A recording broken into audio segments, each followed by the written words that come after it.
He couldn't see a thing, but he still jumped into the driver's seat and slammed the gas. He even started drifting like it was nothing. I was terrified, but somehow he pulled it off. The only reason I let him do something this crazy was to stop Frank from killing himself. I thought maybe finally his mood had lifted, but when we got back, I saw him pick up the gun again. I didn't understand, so I tried talking him down, but I never expected him to suddenly point the gun at me. He said he wanted us to leave the world together. He kept talking and talking, but none of it was registering because all I wanted was to get that gun out of his hands. When he raised the gun to his own head, I rushed over to stop him, but I failed. Frank swung the gun back at me, screaming at the top of his lungs.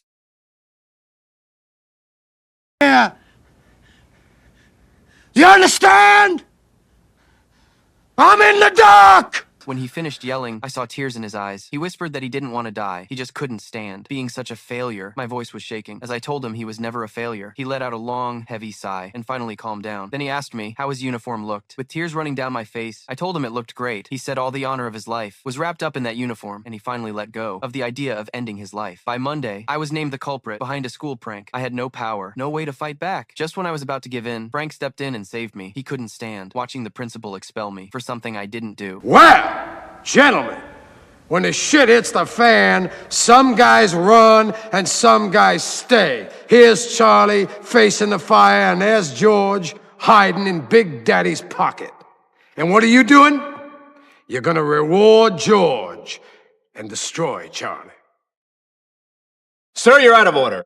Out of order? I show you out of order. You don't know what out of order is, Mr. Trask. I'd show you, but I'm too old. I'm too tired. I'm too fucking blind. If I were the man I was 5 years ago, I'd take a flamethrower to this place! I stared at Frank, stunned, completely overwhelmed. When he finished speaking, the whole room erupted in applause. After discussing it, the school board agreed. I wasn't at fault, and they withdrew the expulsion. I was beyond relieved and deeply grateful to Frank. Without him, my life would have been over. Right then, one of the female professors rushed over. She admired Frank a lot, and Frank, just by her perfume, figured out she was exceptional in every way.